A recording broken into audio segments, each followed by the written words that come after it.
Pessoal, no vídeo passado nós falamos sobre dois elementos que fundamentam as estruturas matemáticas, o conceito e a afirmação. E no vídeo passado também nós aproveitamos e fizemos uma discussão sobre conceito. Hoje vamos falar sobre afirmação. Quando construímos um conceito para um objeto, seja de maneira formal ou de maneira informal, nós podemos perceber ou estabelecer verdades ou falsidades sobre esse objeto. E cada uma dessas verdades ou falsidades é expressa por meio de uma afirmação.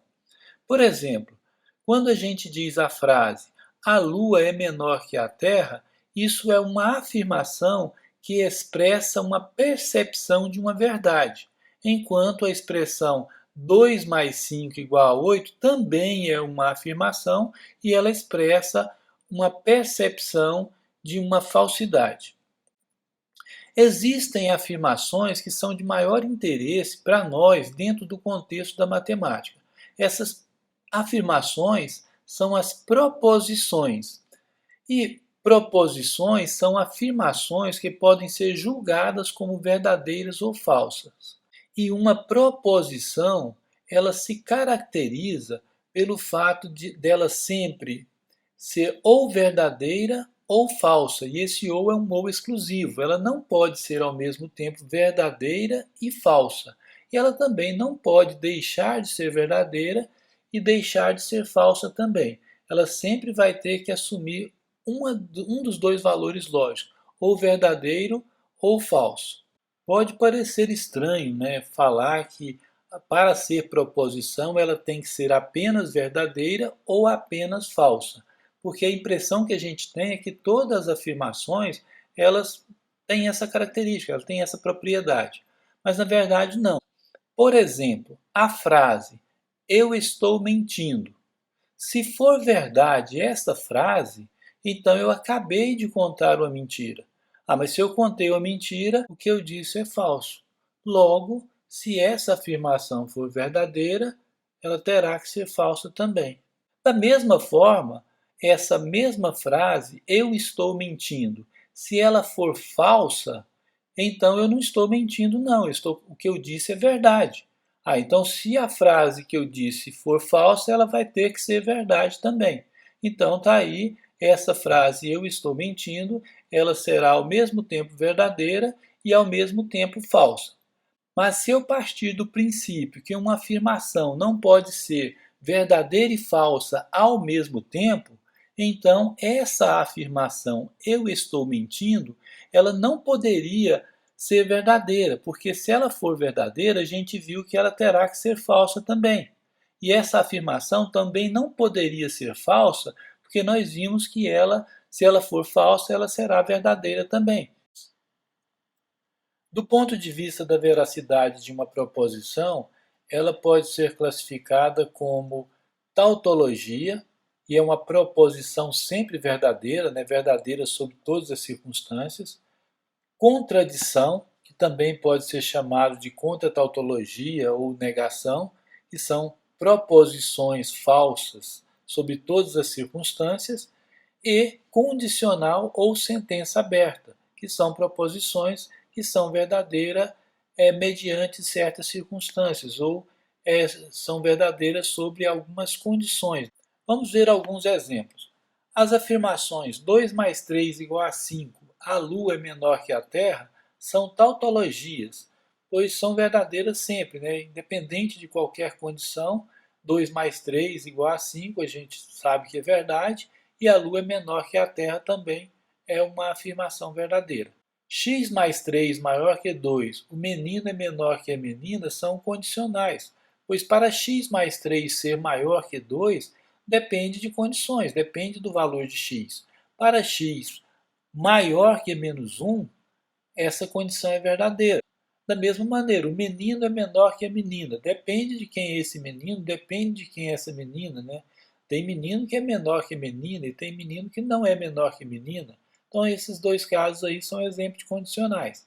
Menos 3 maior que menos 2. O Brasil é o maior país do mundo. São exemplos de contradições, porque são afirmações falsas, né? ou seja, não depende de nenhuma situação, nenhuma condição para que essa afirmação seja falsa.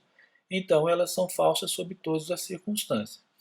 Uma observação que eu gostaria de colocar aqui é uma afirmação trazida no livro de Durand, de 1926, História da Filosofia, que ele diz nesse livro que muitos pensadores não acreditam em verdades absolutas. Segundo esses pensadores, em toda afirmação, seu valor lógico depende de alguma condição.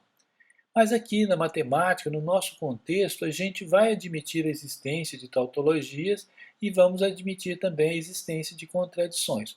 Porém, a gente tem que observar que tudo depende de um contexto, né? Porque em estudos mais avançados da matemática, a gente pode olhar, por exemplo, para esse número que a gente chama de 2, ele pode representar um símbolo que não seja o que a gente entende por 2. Esse símbolo que a gente usa para representar o 3 também poderia representar outra coisa diferente do que é habitual, né?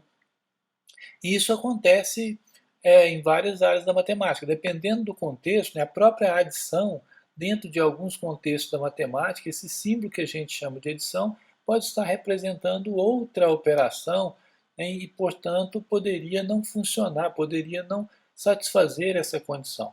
Então, tudo é que a gente observa, a gente vai admitir as tautologias, vamos admitir as condicionais e as contradições, mas sempre observando o contexto que a gente está trabalhando, o contexto que a gente está estudando. Outra observação que nós vamos colocar aqui é que uma proposição pode ser justificada ou não.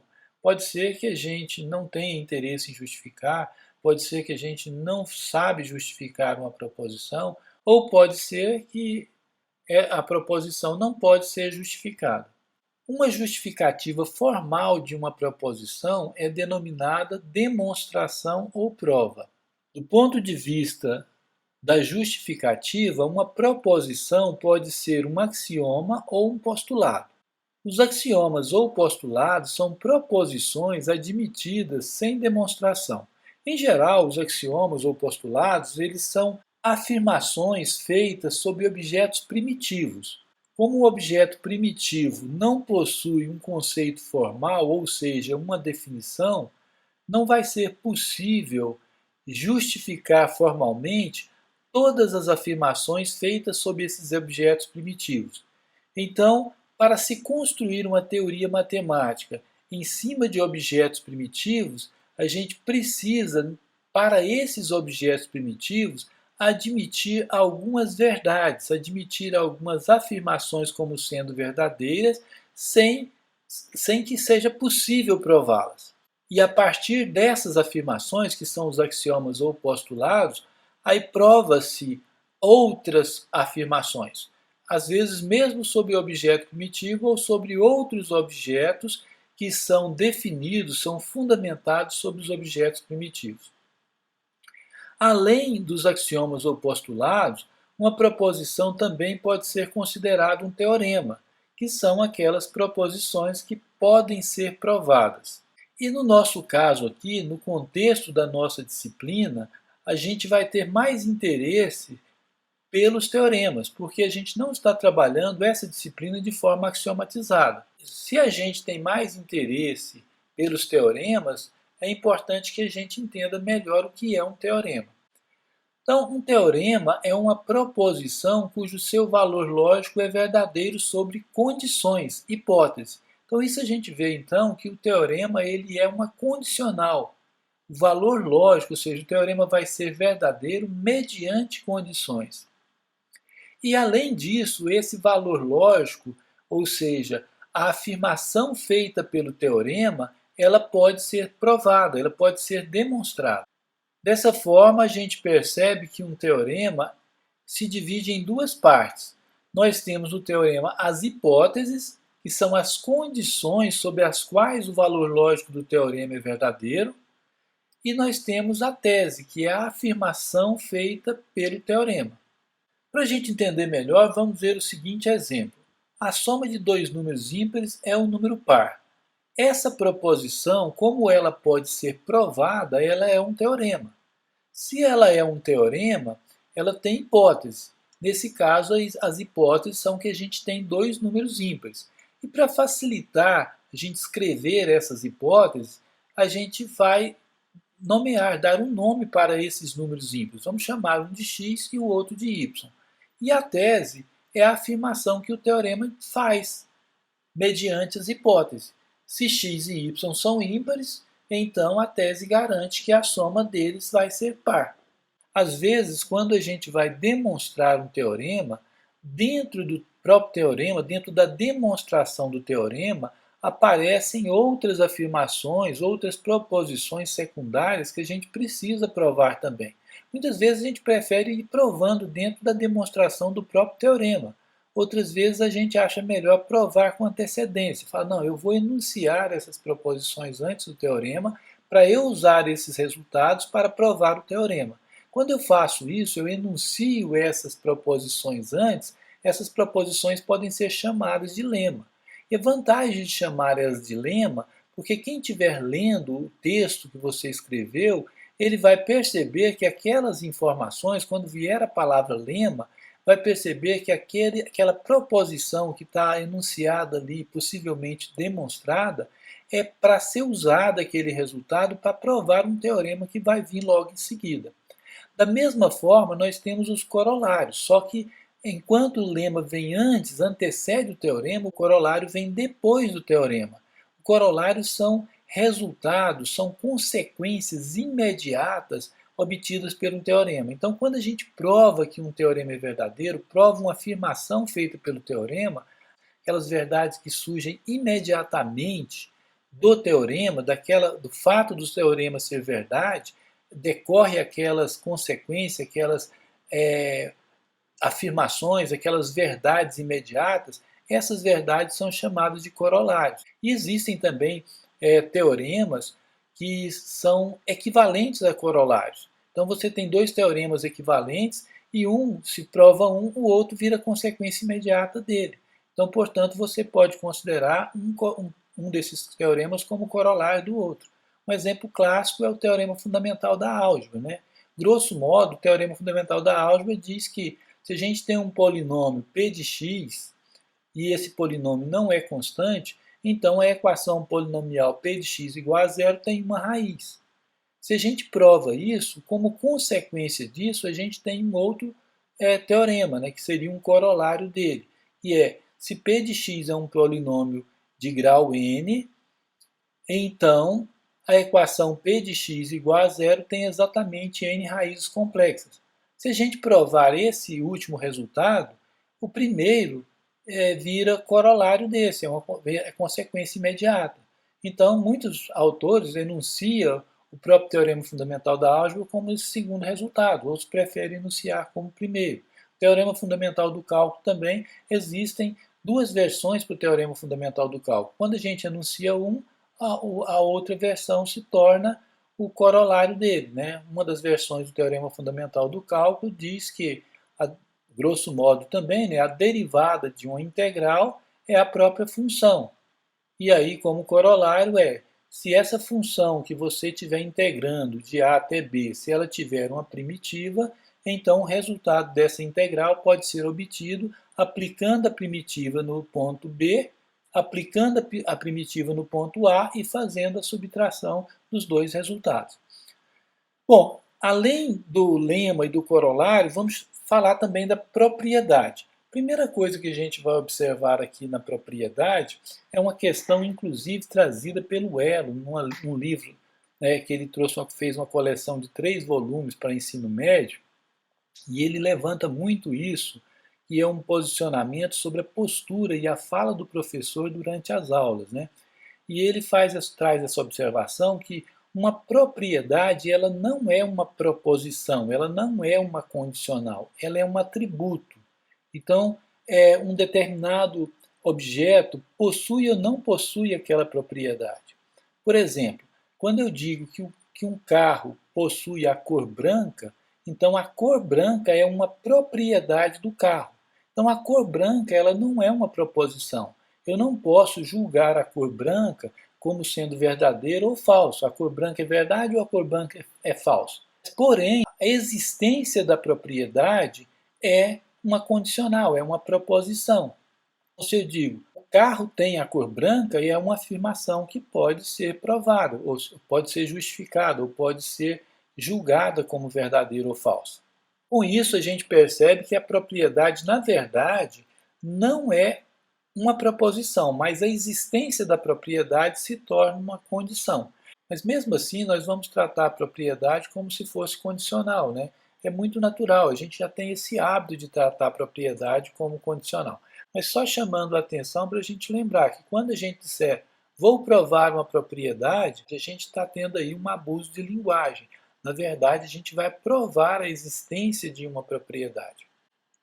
Uma outra observação que eu gostaria de colocar aqui é que muitos textos, né, livros, artigos, dentre outros, preferem usar a palavra proposição no lugar da palavra teorema, como se fosse a mesma coisa, sinônimo. Nós vimos que a proposição ela é um pouco mais ampla do que teorema. Muitos autores não gostam, inclusive professores, já conversei com alguns, eles acham que o teorema, a palavra teorema, ela deveria ser usada para proposições mais importantes.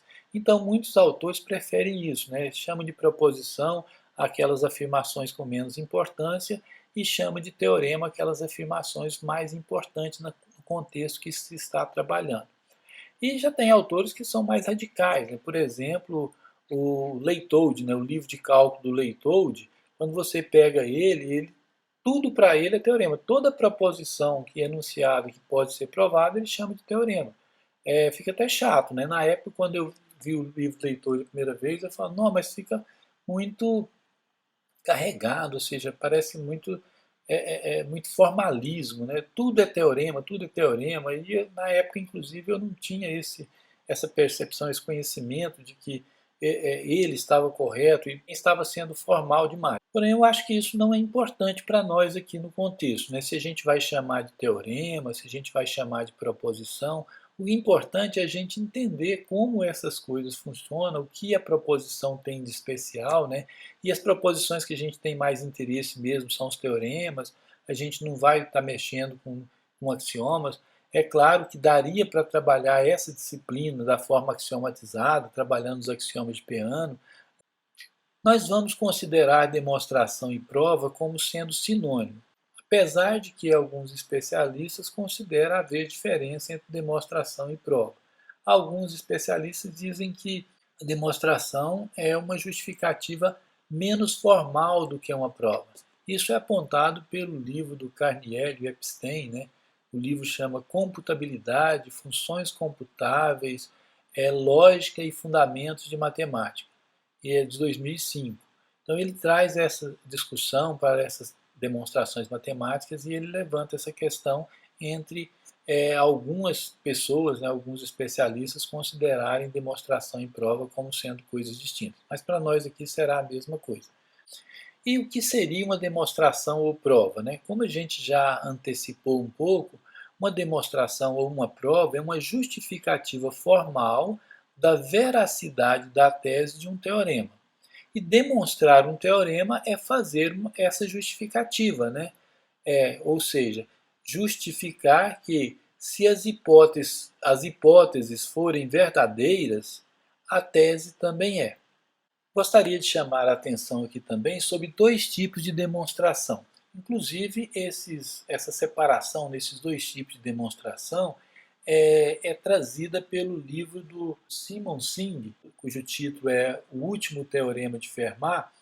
E essas demonstrações são aceitas mediante a tendência obtida por um número de observações ou de experimentos bem elaborados, e uma demonstração desse tipo ela pode ser invalidada futuramente se algum desses experimentos ou observação for feita novamente por um outro pesquisador e esses resultados entrarem em contradição com os que foram observados inicialmente. Como exemplo disso, eu tenho um exemplo bem simples, quando John Dalton provou que a menor partícula que compunha a matéria era o átomo, e o átomo era indivisível. E isso foi aceito por um certo período, até que, posteriormente, veio Rutherford e Bohr e provaram que existem partículas menores do que o átomo é dividido em elétrons, prótons e nêutrons, né? Então, essas demonstrações elas duram por um certo período, mas pode ser contestada. Uma outra questão que deve ser levada em consideração sobre esse tipo de demonstração é que essa demonstração ela tem uma certa subjetividade. Ela depende, de certa forma, do observador. Então, portanto, elas têm uma certa subjetividade. Mas, de forma alguma, a gente está aqui desmerecendo essas demonstrações científicas. Inclusive, nós temos aí, como caso concreto, atual, as vacinas que estão sendo produzidas. São feitos experimentos, são feitas observações e são trazidos resultados e provas de que a vacina funciona, a vacina é segura. Então, isso é muito importante, às vezes até mais aplicável na nossa vida, no nosso contexto social, do que a outra demonstração, que é a matemática. E a demonstração matemática, que é o tipo de demonstração que nós temos interesse no nosso contexto, ela é feita através de uma cadeia de proposições previamente justificada, né? Um conjunto, um grupo, uma classe de proposições que já foram justificadas juntamente com os conceitos formais, as definições. E nesse caso, as demonstrações matemáticas não costumam ter questionamentos futuros, né? A menos que tenha alguma argumentação que foi feita de forma equivocada. Caso isso não tenha acontecido, as demonstrações matemáticas elas são duráveis, né? Elas não têm contestação. Bom, e duas pontuações aqui que eu gostaria de fazer é que fazer uma demonstração pode não ser uma coisa fácil e necessitar de habilidades que poucos ou poucas possuem. Como exemplo, nós temos o último teorema de Fermat. O último teorema de Fermat, vários matemáticos tentaram demonstrar e esse teorema demorou mais de 300 anos para ser provado. Então mostra o grau de dificuldade. E aparentemente ele não parecia ser uma proposição tão difícil de ser provada.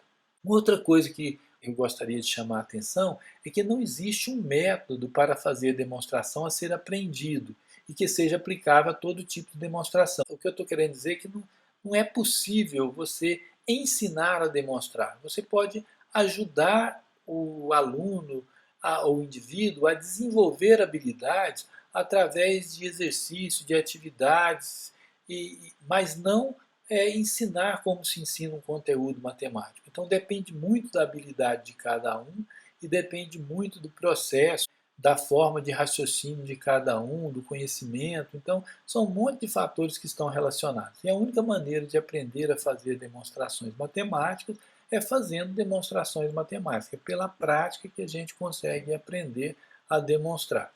Bom, apesar dessas duas condições de ser uma coisa difícil, né, poder ser uma coisa difícil e de não existir uma forma de ensinar a demonstrar, a gente tem alguns recursos aí que ajudam a gente no processo de demonstração. O primeiro é chamado de método direto. O método direto é composto por uma cadeia de proposições onde a primeira é verdadeira por hipótese ou por consequência de alguma definição ou de algum outro teorema que já foi provado. E a veracidade da primeira proposição garante a veracidade de uma segunda proposição, que por sua vez garante a veracidade de uma terceira, e essa garante a veracidade de uma próxima, e isso vai se repetindo até que alguma dessas proposições garanta a veracidade do que se deseja provar, no caso a tese. Para a gente entender melhor isso aqui, vamos fazer um exemplo. Consideremos o teorema. Para qualquer número real x, tem-se x ao quadrado dividido por x ao quadrado mais 1 é menor que 1. Como se trata de uma proposição que pode ser provada, ela é um teorema. Se é um teorema, ela tem hipótese. E como hipótese, nós temos que x é um número real. E a tese é o que a gente quer provar, que precisa provar. É a afirmação efetiva pelo teorema que diz que x ao quadrado dividido por x ao quadrado mais 1 é menor que 1. Bom, vamos fazer a demonstração pelo método direto. Se x é um número real, por hipótese, então x ao quadrado é menor do que x ao quadrado mais 1. Poderíamos até ter colocado uma proposição antes, né? Se x é um número real, x ao quadrado também é um número real. E se x ao quadrado é um número real, a soma dele mais 1 é maior do que ele, ou seja, ele é menor do que ele somado uma unidade. E se isso é verdade, x ao quadrado é menor do que x ao quadrado mais 1, nós podemos dividir os dois lados por x² mais 1, a desigualdade se mantém, né? Continua sendo verdadeira. A única observação que tem que ser levada em consideração é que a gente está utilizando uma propriedade que já foi demonstrada, já é válida na matemática, de que quando eu tenho uma desigualdade menor, um número menor que o outro, maior que o outro, se eu multiplicar os dois lados ou dividir os dois lados pelo mesmo número, se esse número for positivo, então a desigualdade se mantém. Se é menor, continua menor. Cuidado que tem que se tomar é que observar realmente se a gente está dividindo aqui por um número positivo, né? Se fosse por um número negativo, o sinal da desigualdade se inverteria. Mas é claro que x² é positivo, somado com uma unidade vai se tornar positivo. Então, dividir os dois lados por x² mais 1, podemos simplificar o segundo membro e vamos ter x² sobre x² mais 1 igual a 1. Né? Outra propriedade que a gente utilizou é que o número dividido por ele mesmo é 1. E aí a gente teve uma cadeia, né, de proposições. A primeira era a hipótese, que garantiu a veracidade de uma segunda, que por sua vez garantiu a veracidade de uma outra proposição, e garantiu a veracidade da tese, que é o que a gente queria provar. Um outro método que a gente também pode utilizar para fazer demonstração matemática é o método indireto. No método indireto, a gente supõe que o que a gente quer provar, no caso a tese, é falsa e conclui a falsidade da hipótese ou de alguma proposição já conhecida e provada matematicamente, obtendo assim uma contradição. Esse método também é conhecido como redução ao absurdo. Então, a base é isso: a gente quer provar algo e a gente supõe que o que a gente quer provar não é verdade e a gente prova que se ele não for verdade, a gente vai ter problema. Então, o único jeito da gente não ter problema é que a afirmação que a gente quer provar realmente seja verdade. Para a gente entender melhor, vamos fazer um exemplo. Coloquemos o seguinte teorema: se a² é um número par, então a é um número par.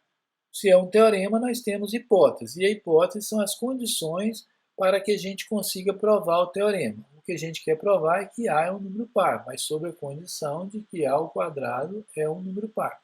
Então, como hipótese, nós temos a² é um número par. E a tese é que a é um número par. É o que a gente precisa provar. Então, a gente vai admitir como verdade a hipótese e provar que a tese é verdadeira. E a gente vai fazer isso pelo método indireto. Porém, para a gente fazer isso, a gente precisa de lembrar de alguns conceitos aqui. O primeiro deles é que é número par, né? O número é par se ele pode ser escrito na forma duas vezes o número inteiro. Então, ele é da forma 2n com n pertencente a z. Também precisamos entender o que é um número ímpar. E número ímpar é todo número que pode ser escrito na forma duas vezes o número inteiro mais um. Uma outra coisa que a gente tem que levar em consideração, que é preciso neste caso, é que existe uma dicotomia entre número par e número ímpar. Então, se eu tenho um número inteiro, ou ele é par ou ele é ímpar. Eu não posso ter um número inteiro sendo par e ímpar ao mesmo tempo, e não posso ter nenhum número inteiro que não seja ou par ou ímpar. Então, isso é extremamente importante para que a gente consiga entender e fazer a demonstração que a gente deseja. Então, vamos lá, né? Vamos usar o método indireto para a demonstração, e o método indireto supõe que o que a gente quer provar seja falso. Então, a gente vai supor, né, que a gente quer provar que A é um número par, a gente vai supor que A não seja par. Pela dicotomia entre par e ímpar, se o A não for par, o A deve ser ímpar. Mas se o A for ímpar, ele pode ser escrito na forma 2n mais 1 com n pertencente a z. E se A é igual a 2n mais 1, a gente pode elevar os dois lados ao quadrado. Elevando os dois lados ao quadrado, A ao quadrado vai ser 2n mais 1 ao quadrado. E a gente resolve o lado direito, né, que é um quadrado da soma, né, um produto notável. Vai ser o quadrado primeiro, mais duas vezes o primeiro pelo segundo, mais o quadrado do segundo. Fazendo as contas aqui, a gente tem então que a ao quadrado vale, né, 4n ao quadrado mais 4n mais 1.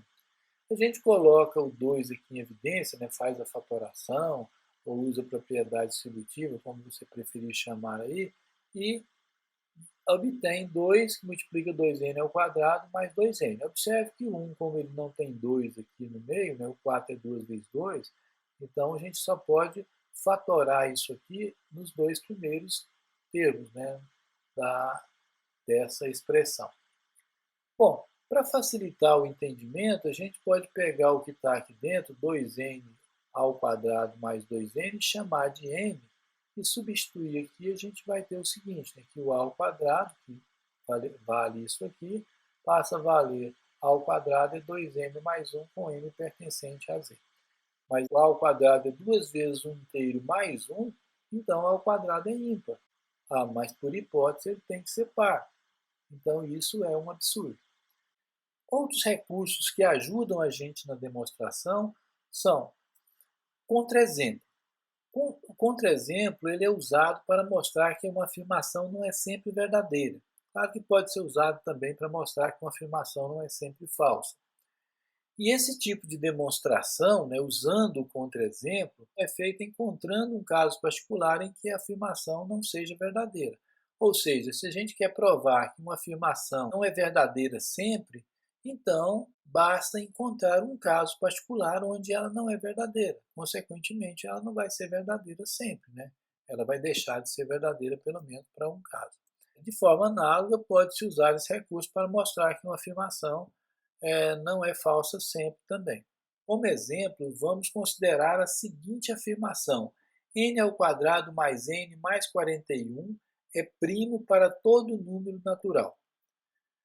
Para provar que essa afirmação não é verdadeira, basta a gente exibir um exemplo, né? A gente chama de contra-exemplo, ou seja, a gente precisa exibir, né, um valor para n em que n ao quadrado mais n mais 41 não seja primo. E neste caso, basta a gente tomar o n igual a 41. Se a gente tomar o n igual a 41, a gente substituindo aqui, ó, a gente vai ter 41 ao quadrado mais 41, que dá 41 ao quadrado mais 2 vezes 41. Aqui tem 41 mais 41, ele aparece duas vezes. Aí a gente faz a fatoração e obtém que esse número aqui, né, vai ser igual a 41 vezes 41 mais 2. A gente tira o 41 para fora e o 41 daqui vai dar 41 mais 2. E isso aqui vai ser 41 vezes 43. Logo, esse número aqui, ó, 41 ao quadrado mais 41 mais 41, ele é múltiplo de 41 e é múltiplo de 43. Então, ele não possui como divisores apenas um número ele mesmo. Ele tem outros, mais dois divisores aqui. Então, portanto, ele não é primo. Um outro recurso que a gente costuma usar também é chamado de demonstração construtiva. O uso da demonstração construtiva consiste em construir um ou mais objetos, né, que são conjuntos, figuras, estruturas, etc., que evidenciam as hipóteses e dão subsídios para se provar a tese. A melhor maneira de entender como se faz a demonstração construtiva é por meio de um exemplo. Então vamos tomar o seguinte exemplo. Prove que o seno de 45 graus é igual à raiz quadrada de 2 sobre 2. Para fazer essa prova, nós podemos construir um quadrado e dividi-lo ao meio pela diagonal, produzindo dois triângulos retângulos, como a gente pode observar aqui. Ó. E assim a gente vai produzir dois triângulos retângulos.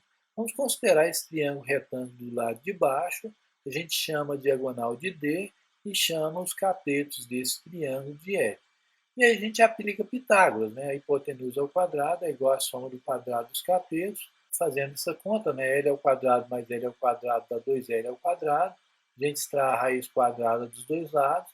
A gente vai ter então que D é L raiz de 2. E agora a gente aplica a definição de seno num triângulo retângulo. Né? Seno é o cateto oposto ao ângulo dividido pela hipotenusa. E o cateto oposto é esse aqui, né? L dividido pela hipotenusa, que é D. Então vai ficar L sobre D. Como a gente viu que D é L raiz de 2, a gente pode então trocar D por L raiz de 2 e vamos ter L sobre L raiz de 2. Simplificando, a gente vai ter que seno de 45 graus é 1 sobre raiz de 2. E aí a gente pode racionalizar, né, multiplicando em cima e embaixo por raiz de 2, e nós vamos obter como resposta a raiz de 2 sobre 2.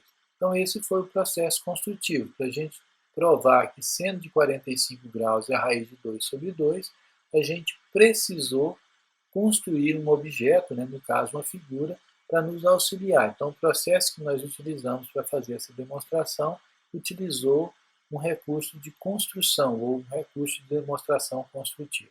E aqui a gente aproveita e coloca aqui um quadrinho preto ou então CQD, né, para indicar que a gente chegou no final da demonstração. Bom, pessoal, chegamos no final desse vídeo. Espero que vocês tenham gostado e um abraço a todos.